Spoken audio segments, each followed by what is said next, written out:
Greetings once again, viewers. We have another special show for you. We're here with the talented, the legendary MC Half Pint. She's from the legendary group Son of Bazerk, and she's here with us right now. She's going to share her story, her journey in the music industry. How are you, MC Half Pint?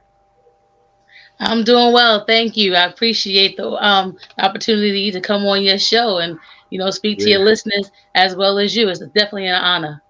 Oh man, like I said, it's a pleasure, and I'm glad you're here. And I know the world wants to hear your story because it's definitely interesting about the things that you're doing now and the past, what you did in the past. So we're going to start off just by just asking the band. We're going to talk about the band Sons of Berserk, how you guys actually um you came out in the mid 80s. I want to say like the mid 1980s, originally as the Like group, late '80s. and the late 80s, and you came Hmm. out under the name Townhouse 3. Was that is that correct? The Townhouse 3 was already established. They were There you older. go. They were like mainstays at my house when I was younger, and Okay. my mom and dad, because they all kind of all grew up. Long Hmm. Island is very small, especially Freeport, Roosevelt, Hempstead. Those areas is Okay. like you cross the street, you're in the next town, and these are the areas in which PE was developed. Spectrum City, Bomb Squad, Hmm. Townhouse 3, which became Son of Bazerk, Leaders of the New School. A lot of different artists developed in Long Island that sometimes you don't always hear, or you hear that they came from New York, but not necessarily Long Island. Um, and as the guys were performing and they were building their repertoire as well as their fan base, PE took off, Bomb Squad took off, Hank Shocklee got the label, and he signed Son of Bazerk, Townhouse 3, which became Son of Bazerk. And then one day I was at the park playing basketball with my friends. I was home for the summer because I Hmm. played basketball in college. I was college athlete, student athlete, and I'm talking trash because I know I'm nice. I think I'm nice, so I'm trash talking. And Uh-huh. this guy walks up to me and was like, hey, sound like you can make music, and I was like, yeah, whatever, Hmm. like, no, seriously, I know PE. I know, I produced them. I was like, yeah, I know them, like, like because I did. But again, it's odd for somebody just to come up to you and say something And like that. ask you that. Yeah. So, come to find out, it was Hank Shocklee, who Wow. The Bomb Squad, right? of the Bomb Squad, yes, the legendary Yeah. Bomb The Squad, legendary. Yeah. and he was looking. I think the group was already together, Hmm. but they were looking for a specific kind of piece that was missing, which was me. Hmm. And I became like the Lynn Collins to Berserk's James Brown, and our performances and as well as our music, you can tell was really highly influenced by James Brown, Yeah, it um, was. the old school R&B and Yeah. the classics, and me added to the group put that over the top to where they really had a vision of what they wanted us to be. And I was already, I consider myself an MC. I just hadn't really been in that arena full force because again, I played basketball and I was playing in college. So my whole thing was really focusing on academics, but Yeah. hip hop kind of saved my life because Yeah. Yeah. it gave me an opportunity to have a voice, but it also let me know that what we thought was normal really wasn't normal, and there were other ways to be able to express ourselves, and that gave me that voice. And watching and listening to the pioneers like Sha Rock, Pebbly Pooh, Yeah. Yeah. MC Debbie D. yes, MC Light, Queen Yeah. MC Live. Latifah, Queen Cardi Latifah. B, Roxanne, Yeah. Shantae, and Yeah. Uh-huh. Glamorous, all of those artists, listening to them coming up, let me know that it's not just a boys' game. It's definitely women that can hold their own, and that's what inspired me and continue to inspire me to do what I do, and not just perform as an MC, but also I'm the first hype chick. So what Flav is to Public Enemy, That's I right. was That's the right. first on a Berserk. You Now, know, now the whole group was inspired by James Brown. yes, yes, and all the old school classic groups that came out during that time period, but specifically James Brown. I think the brothers are definitely in love with James Brown and the sound, and Yeah, yeah. he permeates, and it's no denying that he's one of the godfathers of hip hop. So That's right. That's right. And you also mentioned you were the only woman in the group. How yes. was that working around all those men and then have to go into the studio and lay your verses or sing verses? How was that? Were you a little nervous around them at times? Um, I think I was nervous the first time that I went into the studio because I didn't know what to expect. Like I said, the group pretty much was all already created in the sense of the guys that were put in the group from Townhouse 3 to also Sandman and a couple of other in the band. And coming into it at first, I didn't know that that's who they were because again, I know the Townhouse 3, which were people that were always at my house. Mm-hmm. But to see them in that, when I went to meet them, actually meet them, I was like, oh, I know them. Like they were my big brothers, and they became Yeah, my big yeah. brothers. And that's really how they treated me. I was the little sister, not just in the group, but of Yeah. the whole 510 family that existed. That came out of the Public Enemy camp, the Bomb Squad camp, and the embracing of that.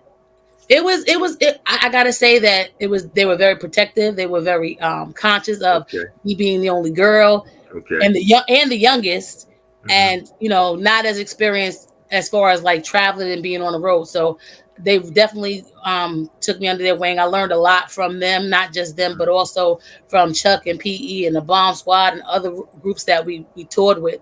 Mm-hmm. But it really wasn't as easy being a girl Yeah. because we Yeah. got girl things going on, and Yeah. Yeah. trying to Yeah. navigate that Mm-hmm. in the midst of being on a tour bus or a Mm-hmm. minivan with like so it, Yeah. Yeah. The bunch of it guys. definitely was some Yeah. stories of me trying to figure out how to navigate that part and the inconvenience of some of the things that I had to endure, but definitely was nothing but respect on every level from the guys and vice versa. And like I said, I learned a lot from them, and I am their little sister. And it's like most artists that I come in contact with, they become like family because it is a close knit community, and they all it's nothing but respect and love all through. That's dope. That's dope. And you also, I did have another. I needed to ask you this. The Son of Bazerk. How did you come up? How did you guys come up with that name? And where? How were you inspired to even put a name out like that, Son of Bazerk? Like, how did you come up with that? Well, that's a legendary thing that happened at 510, which is where a lot of the artists from the PE camp came out of. That was like the Motown Oh, of okay, hip okay, hop in okay, Long Island, okay. and there were names on the board. This is prior to me coming in. There were names on the board, and there were like a battle between terminally ill, which became young Terminated. black teenagers, um, leaders of I'm the new. sorry, I couldn't. I could. Yeah, I'm sorry, I couldn't hear you. You said Terminator X. No, terminally ill, Oh, which Okay, became terminally young ill. black Okay, teenagers, leaders of the new school, and Townhouse 3, which became Son of Bazerk. And it was sort of like a contest where, you know, they would determine, Hank and then would determine who would, what names would go with what group. So, at one time I think the name was Son of Bazerk and the Hellraisers or something like that. But they eventually okay. adapted to Son of Bazerk featuring No Self Son of Control Bazerk. and the band. Hmm. And over the Hmm. course of time, we shortened it to Son of Bazerk featuring No Self Control. But Okay. shout out to Band. He's out in Atlanta doing his thing. Um, you Hmm. know, Daddy Raw is doing his thing, and he's still, he has his own band, so he's known as Pep and the Soul Explosion. Uh, Hmm. Son of Bazerk, Bazerk, TA the DJ, he's still doing his thing. He has a serious DJ program, radio show that comes on a weekday, twice a week. And then Okay. Jawel, Almighty Jawel, who has also the moniker Pop Smash. He has a couple of projects out on Spit Digital, which is excuse me, Spit Slam Digital, Spit which slam. which is Chuck D's label. And but unfortunately, we he passed the other day, last week, due to some health complications. And his music and his legacy will continue to live on, not just through Son of Bazerk, but also through the projects and the work that he's done solo. And I want to shout out to his family as well. Wow. Yeah. Yeah. R.I.P. Rest in peace, brother. And how much was Chuck D involved? And I know that was his label. How much was he involved with direction, like directing y'all certain things? For our album Son of Bazerk, Yeah, yeah, that was Hank Shocklee. It was his label on Soul, which was a division of MCA. Chuck helped with production, but it was mostly because it was a Bomb Squad effort. So yeah. The Bomb Squad. it was, Yeah. it was definitely the Bomb Squad. So he played an intricate part, but it also gave us the opportunity to be on tour, to spread our wings and be able to show people our visual and what we were trying to convey. We were on the Apocalypse 91 tour. Yeah. 91. Yeah, Yes. we were on that tour with, it was every hottest artist and icon that now that was at their peak, from Jazzy Jeff and the Fresh Prince, Queen Latifah, Yeah. MC Light, Ice T, Ghetto Boys. Big Daddy Kane. Yeah. Everybody. Yeah. I mean, this tour was, Naughty by Nature, Leaders of the New School, Tribe Called Quest, MC Breed. That tour in itself was a tour that let me see exactly how close knit hip hop community can be, because everyone broke bread together. We ate together. We stayed for each other's shows. We had spent, I think it was Thanksgiving, Christmas, and New Year's on together through that tour. And even though Yeah. that was almost 30 years ago, the impact and things that I've learned from that helped me, what I do in doing what I do now, as far as in the classroom. But I definitely learned a lot from every artist that I came in contact with, and they've shown us nothing but love and respect. Even when we Hmm. did, even though we didn't have that level of success that they were having, there was no egos, there was no disrespect. And Chuck then again put us on the Hip Hop Gods tour in 2012 with PE, Johnny Juice, Rosado, the band, um, Poor Righteous Teachers, Leaders of the New School, Awesome Dre, X Clan, and Schoolie D, and Moni Love. And that again, that was a tour Wow. that, again, it was nothing but camaraderie, respect, and love for each other. That's dope. And I know you had a great time on that tour, right? Yes, yes. Great Because time. again, Yeah. it was nothing but love, respect, and camaraderie. I got to meet other artists that were like guest appearancing on that, like C Knowledge from Diggable Planets. Met uh, what is his name? See Rabinowitz, knowledge. Cookie Rabinowitz, who is an artist who works with Schoolie D. It was just a great opportunity to really, again, show Be out there. Yeah.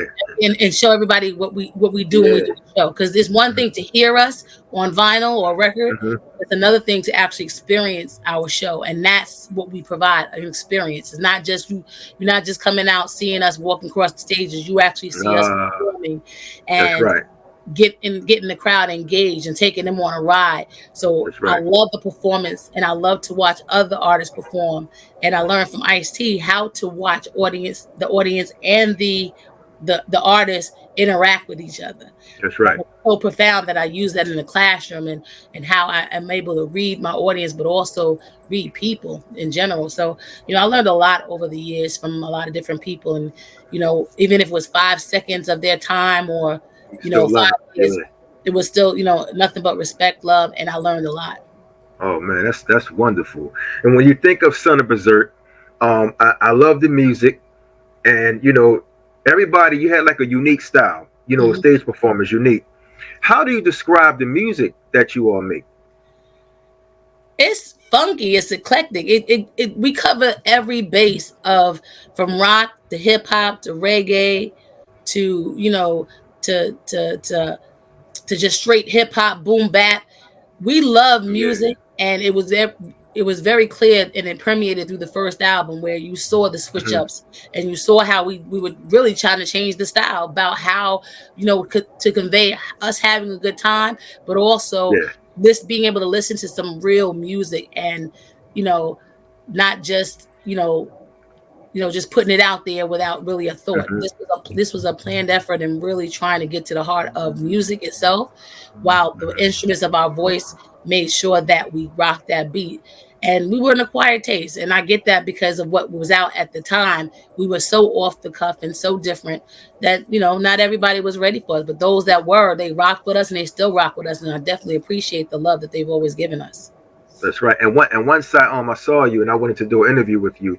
I actually went on YouTube and everything came back to memories, like all the songs. Oh, I was like, wow, this was hot. That was hot, and you could tell James Brown is a big influence on the group. Absolutely, You absolutely. can tell. And also, can you tell me about when you produced a show called The Classroom, Hip Hop 101 with Dr. Blizzy? Yes, Dr. Shango Blake. He is now he's actually the president of New York Speaks, with executive director of New York Speaks with New York City, and he also is the president of BU, which is Black Ed Influencers, which is I'm a part of. I'm a member of, and Okay. producing his show was about really he's known as the nation's hip hop principal, and he wanted to be able to convey how hip hop in the classroom can be utilized as part of cultural responsiveness, but also empowerment for young people. And I'm on that same page as an educator, wanting, because when you're hip hop, it's just something that permeates throughout your aura. It is who That's right. you are. It's the way you walk. It's the way you conduct yourself. It's the culture, but it's also who you are. That's And right.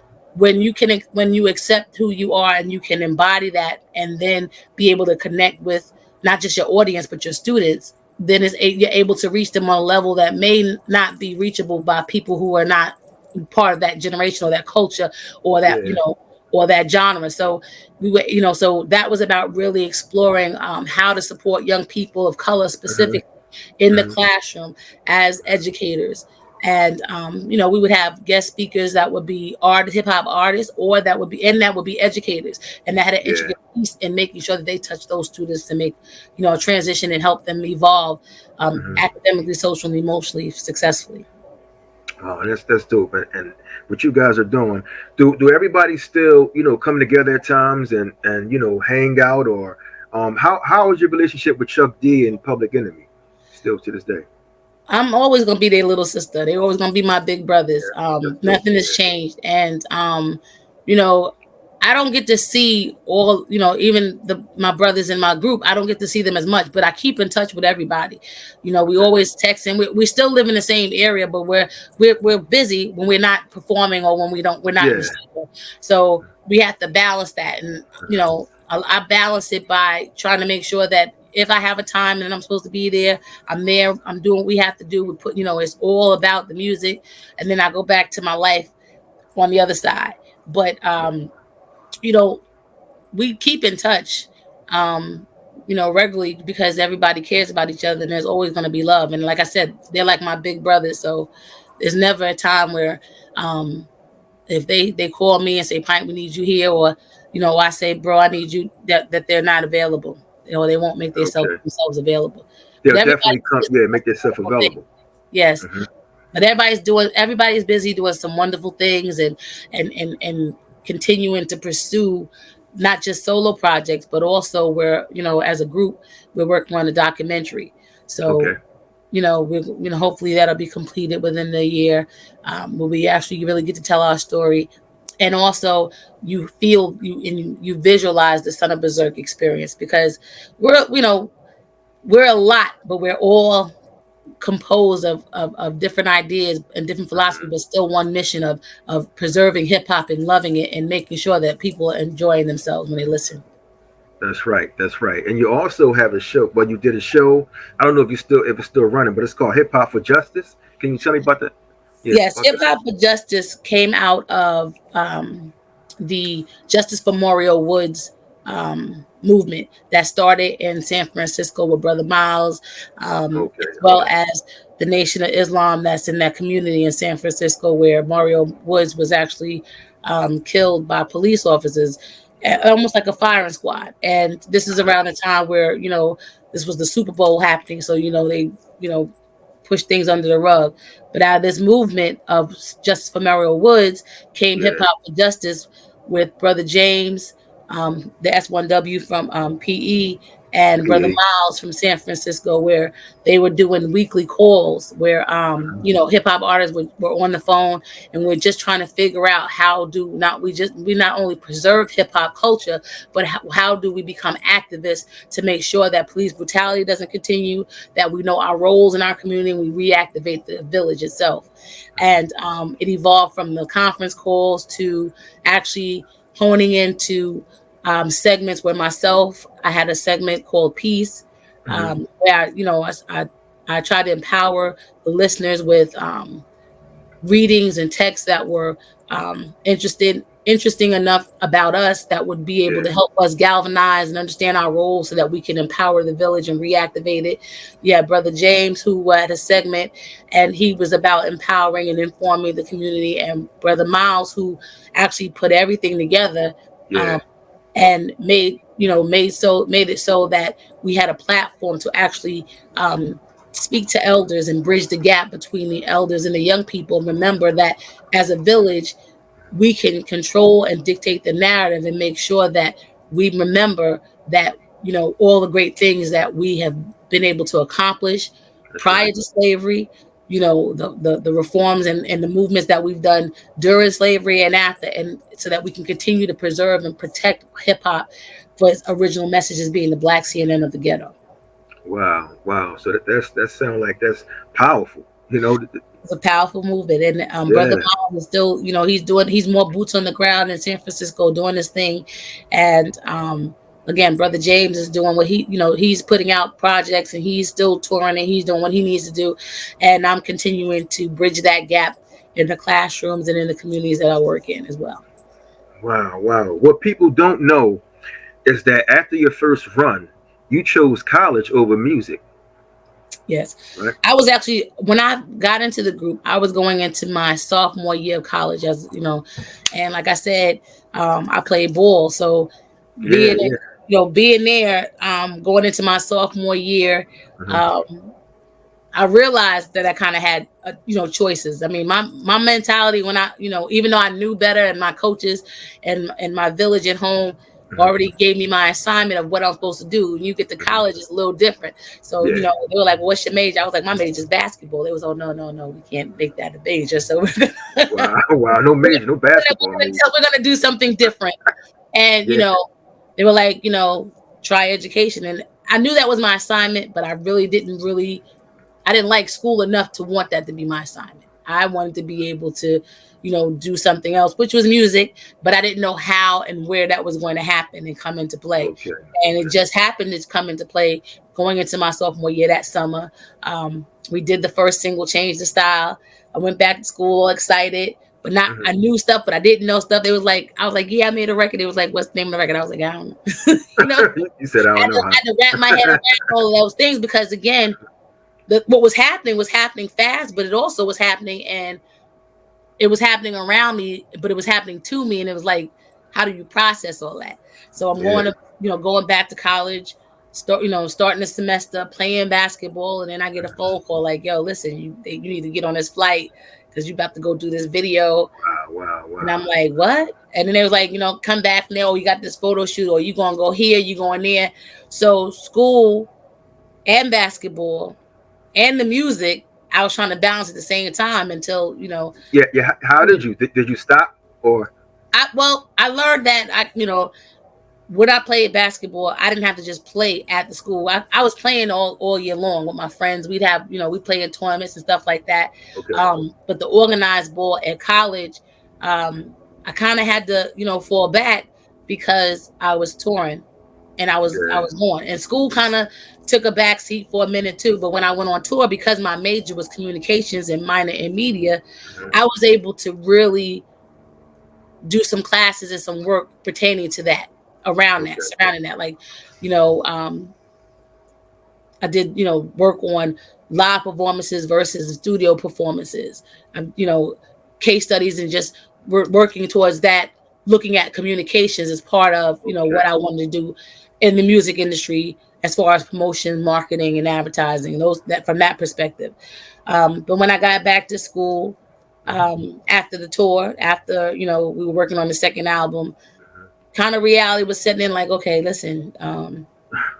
you're almost done. What you gonna do? Yeah. You can't just stop now. So Yeah. I went back and I finished Good. undergrad, Good. Good. and I graduated. Then I came home. We're still working on some things, but I knew I didn't want to punch a clock. And again, when you're working on projects, it doesn't necessarily mean that you're going to be going, or you're going to be, that you're going to be doing any work outside of the studio. So I had to, go back, decide to go back to school, get my master's in education, special education. And, I started teaching. I actually teach in the community, in which one of the communities that next door that I grew up in. So I'm Okay. teaching in the Terror Dome, where PE is from. Yeah. Still live in Freeport and Port Knox, where I grew up at. And Mhm. again, the communities are so close. You cross the street, you're in the next town. So I'm again understanding my assignment. I'm full circle back where I needed to be to help build and cultivate young people in the village. So this way they know what their roles are, That's and they right. remember That's that right. how when they get what they need to get, they come back and they give back. Like my philosophy is each one teach one, get yours, go back and reach one, because we are the only people that have to go outside our community, get what we That's right. need to come back. That's right. When we come back, we need to come back with skills and capacity to be able to build and cultivate what's already there, and then also make sure we prepare, generational wealth That's and right. love and support, and break those curses that exist in our communities. Now, was this the time around the time when you were a teacher and administrator at Roosevelt High School? Did all this happen around that time? Yes, actually. I've been there. This is year 26. I know I look 19 because I really am. I'm a child prodigy. You look But you look young. entering my 26, this is my 26th year as in the community, in the district. um I've been running the alternative program in the evening for about 15 years. Yeah. I was an administrator before I actually had the administrative license, but now assistant principal. But I've been in the classroom in the same building for 26 years, and I love the community. I love the people. I love the kids.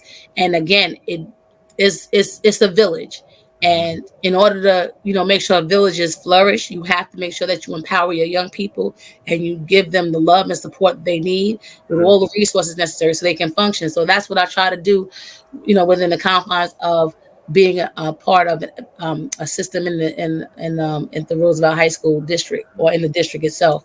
I'll try to cultivate those skills, build capacity, and let our kids know that they are, as wonderful and great and resilient That's right. as the ancestors that come before them, and they have a role to play, and they have support. Wow. So did you ever? How did you integrate the music, the lessons with with your students? How did you do that? Did you actually break everything down to them about your career and then went into that? How did that happen? I have every year, my kids kind of know who I am from word of mouth. Again, I've been there long enough to where I have, my students are now having kids who are in the building, so Okay. they know what I'm about. But also, again, I live in the community. Mhm.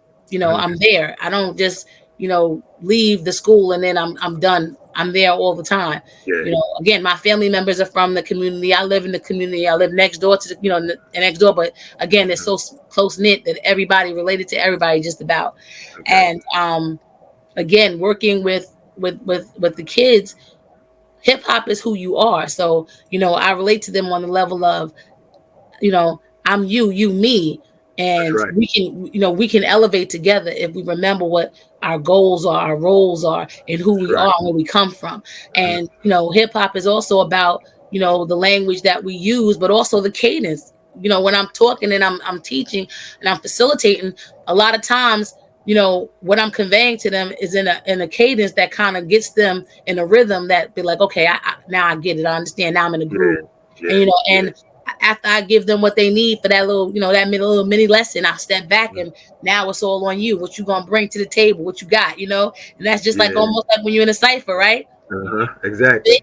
and then the next thing you know, you bring in the fold in, and they're starting to now catch on, and they're now with the rhythm, and they got the Uh-huh. flow, and now they're able to facilitate, and that's really that's what I've learned, the connection to learning how to understand it, understanding, respecting, where I come from, who I am, unapologetically, and showing my young people that this is who they can be as well, and that they utilize the maps that were left by the ancestors and the elders and bridging those gaps and making sure that they know what their roles are. So when they go out there, they get whatever they need, they bring it back, whether they set up new communities, they divest from the old, That's or right. they just come back and they decide, what, I'm gonna invest in this. That's all that matters. And I've got some wonderful kids who have gone on and done some great things when others didn't think that they could, and they've come back and they're Yeah, doing it and they're showing up and showing out. And that's right. that's what it's about. That's what it's about. Wow, that's great because we the children of today need that. We need role models. We need mentors. We need it all. Absolutely. And and the music that is playing today is not helping at all. And how do you feel about the music today, by the way?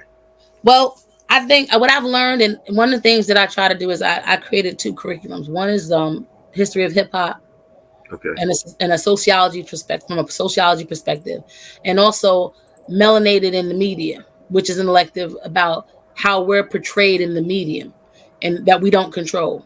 And others try to dictate our narrative, but if we don't have knowledge of self, then we're prone to become exactly what they say we are, as opposed to Yeah. who we are if we don't know our history. And with the Yeah. media, there was a time where FCC, prohibited certain FCC. things to be said at certain times of the day, or certain music to be played, or certain things to be aired on TV. But now they've That's gotten right. so lax that they're blurring the lines. When you listen to hip hop, there are audiences for whatever you want when you're putting music out. You know what I mean? But how accessible they are to the young people, or to people that's not part of that audience, or who's that target audience, that's where we have the Yeah. misconception of, if you listen to a Cardi B, and that's made for a 5-year-old, she doesn't make that music for them. That's not her that's marketing it to them. Uh, That is a system that's hell bent on destroying us and redefining our roles based upon those oppressive ideas they had prior to the movements that existed to fight against all those yeah. things. But what you see now is, Hmm. we want to, yes, we have to be responsible for what we put out, and the product that we put out. But again, Hmm. if those products are put out and they're not for those target audiences, but these people are continuing to market to these audiences because they have a different agenda, then we have to be a little bit more aware of that, and start dictating those kind of narratives of when these things will be played or who will be targeted to.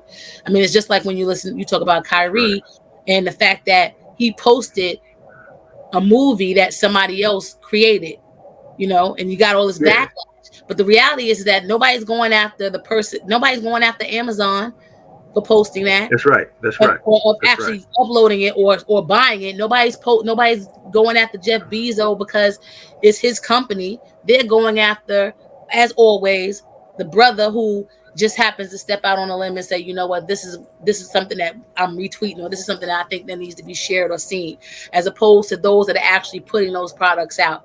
And again, we have to be very conscious about what the elements are and what those things on the agendas are. But at the same time, we don't dictate those narratives, and we have to start dictating those narratives and when those things will be marketed and who they're marketed to. But That's there's an right. audience for everything. We just have to be conscious about, as adults or as parents or as people in the village, what is acceptable and what should be accessible, and how do they access that or not access it. Just That's right. look at you talk about TikTok, the Yeah. most TikTok. accessible thing. But in China, they don't have the kind of access that we have to that, and they created it. Yeah. They Yeah. specifically have a use for it, and that's what they use it for. But here, everybody's using it, and they get the distractions as opposed to looking at what those things are really doing for us and to That's right. us. And I think that that's where we have to redefine and rebuild, and dictate the narrative of the village. Yeah, it's sad. It's really sad. Certain things that we get into, the people that made it doesn't even let their kids look at it or Exactly. watch it, but they And give it to us. then you gotta ask that question, like, if Bill Gates and his wife, put the laptop in the in the living room where everybody is, where's the family room, and they only Yeah, limit their kids to an hour a day, what's really going on? They must know exactly. why, or what's going on, or what happens when you spend too much time on those devices. and you That's have right. access to things. Because are we really, with all the information that is on these devices, are we really accessing the truth? Are we really accessing information that's going to better us? Or are we getting distracted by nonsense? I Is it tell my students all distracting? the time. Listen, you will Distraction. never know, the you will never know what it's like to go to a library and pull out an encyclopedia and have to go through the encyclopedia to write Wow. a term Wow. paper or to look up some Wow. stuff. You have all the Yeah. information in your hand, and you choose not to look for the truth. You choose to get distracted. So those wraparound conversations start the ball rolling into them thinking about gaining knowledge of self and empowering themselves, and That's right. knowing how That's to right. decipher between the distractions and what's really going on around them. Our people are destroyed for lack of knowledge. That's Absolutely. yes, and that's the truth. What's something what's something you learned early on in your career that made you a better artist today? To be courageous enough to be who you are. We were, when we came out with Son of Bazerk, we were courageous enough to be who we are. We weren't trying to be gangster rappers. We weren't trying to be, Ah, conscious. We were just who we are. If we had a message in it, that was fine. But we were just unapologetically ourselves. And me specifically, again, being the only female, being the first hype mm-hmm. chick, um, I had to learn how to really be comfortable in my own skin and be who I am. And I learned that through my village, to love Mm-hmm. me, to that I was not by myself, and that I represented not just myself but everybody around me. And That's right. I didn't never want to put anybody in a position to where they have to defend me or my behavior or something I've done. So I try to be very conscious about who I am, but unapologetically about who I am. That's Um, right. That's right. and it's this always a challenge. It's always going to be a road that that feels lonely when you're trying to be yourself, and you don't want to you know go along just to get along. I like to That's be right. me. I am who I am. I love who I am.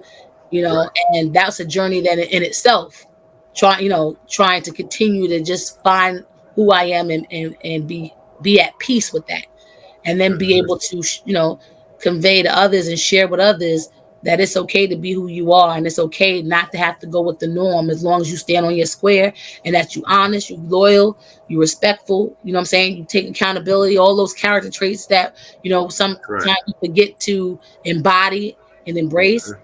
But as long as you continue to work on you, I've learned to be courageously and unapologetically me.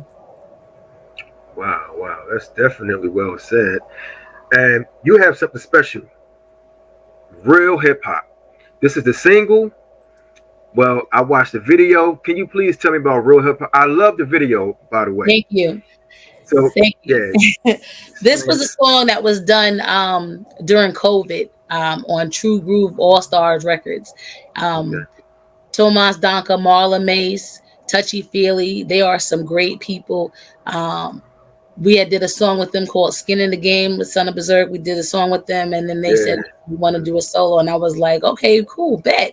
And when I heard the beat, I had something else in mind before, but then when I heard the music, I was like, no, this is something different. And I want to be Mhm. able to, I want to salute the pioneers of hip hop, because without them, there's Yeah. no me. You know what I mean? And again, part of growth is learning where you come from and who you are. This way you can do better and be better. And I wanted to use hip hop as a tool, off outside the classroom and inside the classroom. And here was my opportunity to have to convey my voice of what I really thought about hip hop. Being a person who loves hip hop, I Hmm. wanted to pay homage to the elements as well as to the pioneers, and make sure they know that they will never be forgotten, that I respect them and love them, and that we have to work Right. together to Right. preserve the culture, but also empower young people who may not know what the history is, because you have a lot of young people who don't know. And it's not a problem if you don't know. The problem is when you don't care to know, or you don't try to find out. And sometimes our young people feel like we're judging them, but it's not that we're judging them. We just want to keep them empowered and Right. remind them that the role is to preserve the culture, so that this way it doesn't become bastardized, and that it Hmm. doesn't become exploited, as we see with other entities of people of color. You know, That's right. a That's right. misappropriation of a culture is, detrimental to a people who continue to reinvent themselves because we have to, because once we establish something, here comes someone else trying to exploit it and disrespect it. And we want to make sure that it's not being disrespected, that we remember who the pioneers were, that it came from, the ashes of the Bronx, the voice of the voiceless when Bronx was burning, because people didn't care enough, or the city or the politicians didn't care enough about the people of color who lived in those areas, because they were right off the heels of the liberation movements of the Black Panthers and the Brown Berets and, the Chicano movements. We have to remember that these are all the children, the pioneers of the children of those movements. And, we stand on their shoulders and we continue to leap off, and we are doing some great things. And if those people remember the assignments that they are given, then they will continue to preserve the culture. And I just want to make sure that the younger people understand that we're bridging the gap without judgment. We just want to show them the path Right. to righteousness, so that this way they know what their roles are and they can reactivate the village, because no man is an island. That's right. Excellent. Excellent. And what's next for you and Son of Bazerk, or your solo projects? What's next for you? I'm working on a solo project, and hopefully that will be finished soon. We are working on a documentary, like I said, for Son of Bazerk, featuring No Self Good. Control, and that with that it should be some music as well. Also looking to do another podcast. We did, the first podcast I did was the John Pint show, with Jawel, again, rest in peace. And that was a great opportunity for us to be able to, for people to see our camaraderie, the kinship that we have, and Yes. again the personalities that we exude. And then that Yeah. led to, hip hop for justice in the classroom, hip hop 101, where even though Dr. Blake, the nation's hip hop principal, was the headline, I was also had a segment, and I was able to learn how to produce those segments, but also making sure that, I made those connections, and we made sure that the goal of what he was trying to convey was at the forefront. So, Okay. I'm looking to do another podcast, a solo project. Right now as AP, I'm continuing to work on different things. I just helped write the curriculum for New York City for cultural responsiveness for Black Studies. Um, Again, I'm a part of the BU organization, Black Ed Influences, and we are about, again, making sure that our young people are empowered Mhm. academically, socially, and emotionally, bridging those gaps, and through hip Okay. hop. And also, I'm going to, I'm the administrator for the alternative program in the evening, where we're building out some strong programs where our students are able to now not just get the academic piece, but we're working on, we have some programs that allow young people to, follow in the footsteps of getting trades like barbering, EMT, culinary. Um, Oh, good, good, I good. work in a beautiful district. I work in a great place. I work with some great people, and they help me become better on a daily basis. And my students remind me of my why and what I do and why I do it. And they continue to make me be a better person. And because my pulse is on, right there in the classroom, I also get to see Yeah.